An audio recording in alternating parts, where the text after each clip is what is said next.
अस्सलाम वालेकुम students, welcome to my channel simple biology. Students, आज की इस वीडियो के अंदर हम बायोलॉजिकल वर्ड में एटीपी सिंथेसिस की बात करेंगे। पूरी दुनिया में जितने भी ऑर्गेनिजम्स हैं, जितने भी सेल्स की टाइप्स हैं, तमाम सेल्स के अंदर जो एटीपी की जनरेशन है, जो एटीपी फॉर्मेशन है, एटीपी का बनना, दो बेसिक प्रोसेसेस हैं। इसके अलावा कोई तीसरा प्रोसेस नहीं है जिससे एटीपी की जनरेशन हो। जहां पर भी एटीपी बन रहे हैं, जहां पर भी एटीपी बन रहे हैं, या तो वो कीमियोस्मोसिस से बनेंगे या फिर वो सबस्ट्रेट लेवल फॉस्फोराइलेशन से बनेंगे। तो आइए अब हम देखते हैं कि दोनों प्रोसेसेस में होता क्या है। पहली बात तो आप अपने माइंड में ये क्लियर करें कि जो एटीपी की फॉर्मेशन है इसको फॉस्फोराइलेशन भी कहते हैं। फॉस्फोराइलेशन क्यों फॉस्फोराइलेशन कहते हैं स्टूडेंट्स? क्योंकि इसमें एडीपी के अंदर फॉस्फेट ग्रुप ऐड होता है और एटीपी बनता है। देखिए, एडिशन ऑफ फॉस्फेट ग्रुप हो रही है एडीपी में और इससे बनता है एटीपी। ठीक है जी। अब एटीपी की फॉर्मेशन जो है इसको फॉस्फोराइलेशन क्यों कहते हैं? Because it is accomplished by the addition of phosphate group. So all over the biological world phosphorylation may follow the chemiosmosis process और substrate level phosphorylation। आइए देखते हैं कि कीमियोस्मोसिस जो है वो कैसे होती है और कहां पर हो रही है, और सबस्ट्रेट लेवल फॉस्फोराइलेशन कैसे होती है। तो पहले हम बात करते हैं सबस्ट्रेट लेवल फॉस्फोराइलेशन की। तो स्टूडेंट्स देखें, सबस्ट्रेट लेवल फॉस्फोराइलेशन में क्या होता है कि कोई एक मॉलिक्यूल है, एक मॉलिक्यूल ए, जिसके पास एक फॉस्फेट मौजूद है। ठीक है, ये आगे खुद कन्वर्ट हो जाता है ए में और ये अपना फॉस्फेट दे देता है एडीपी को। एडीपी को फॉस्फेट दे देता है और एडीपी को कन्वर्ट कर देता है एडिनोसिन ट्राइफॉस्फेट में। देखिए, ये एक ऐसा मॉलिक्यूल है जिसके पास एक फॉस्फेट ग्रुप मौजूद है। इस फॉस्फेट को इसने डोनेट कर दिया है एडीपी को और एडीपी कन्वर्ट हो गया है एटीपी में और इसके साथ साथ ये खुद कन्वर्ट हो गया है ए में, यानी कि इसने अपना फॉस्फेट छोड़ दिया है, इसने फॉस्फेट दे दिया एडीपी को। तो ये एक सबस्ट्रेट है, ये एक सबस्ट्रेट मॉलिक्यूल है और ये सबस्ट्रेट जो है ये ऑफर कर रहा है अपना फॉस्फेट एडीपी के लिए और उसको एटीपी में कन्वर्ट कर दिया। तो स्टूडेंट्स देखिए, इसी वजह से ये जो सबस्ट्रेट मॉलिक्यूल अपना फॉस्फेट दे रहा है, इस वजह से इसको कहते हैं सबस्ट्रेट लेवल फॉस्फोराइलेशन। अब सबस्ट्रेट लेवल फॉस्फोराइलेशन कहां पर होती है? ग्लाइकोलाइसिस में।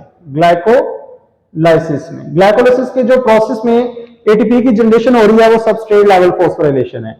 वहां पर कौन से लेवल पे फॉस्फोराइलेशन हो रही है, किस स्टेप में हो रही है स्टूडेंट्स? दो स्टेप्स हैं जहां पर सबस्ट्रेट लेवल फॉस्फोराइलेशन होती है। पहला स्टेप था 1,3-bis फॉस्फोग्लिसरेट।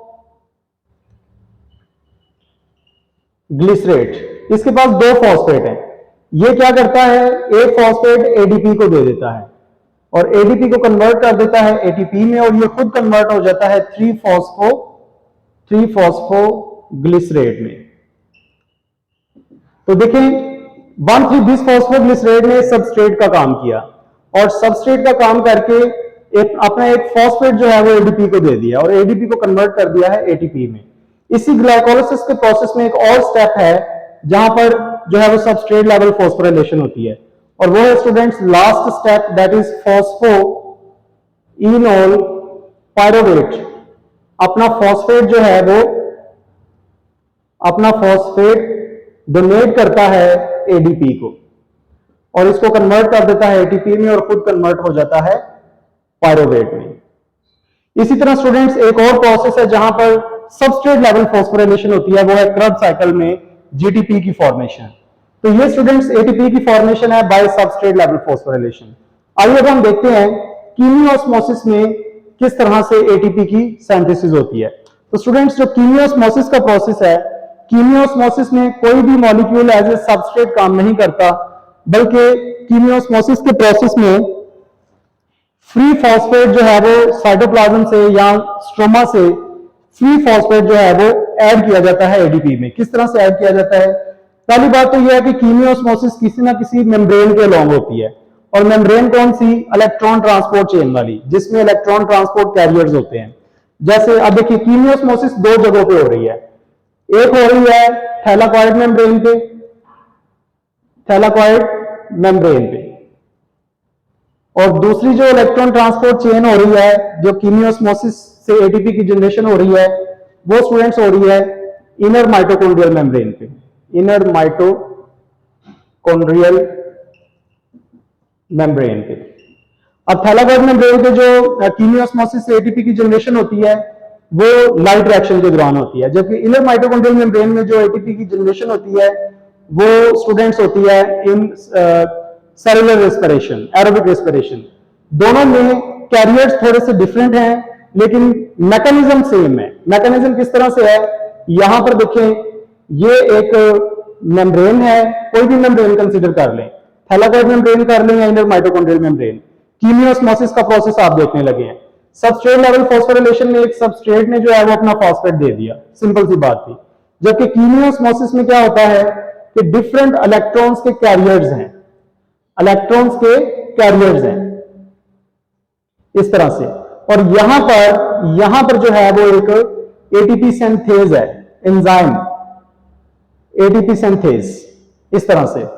अब होगा क्या, कीमियोस्मोसिस में क्या होता है कि इलेक्ट्रॉन्स को ट्रांसपोर्ट किया जाता है एक कैरियर से दूसरे कैरियर के पास।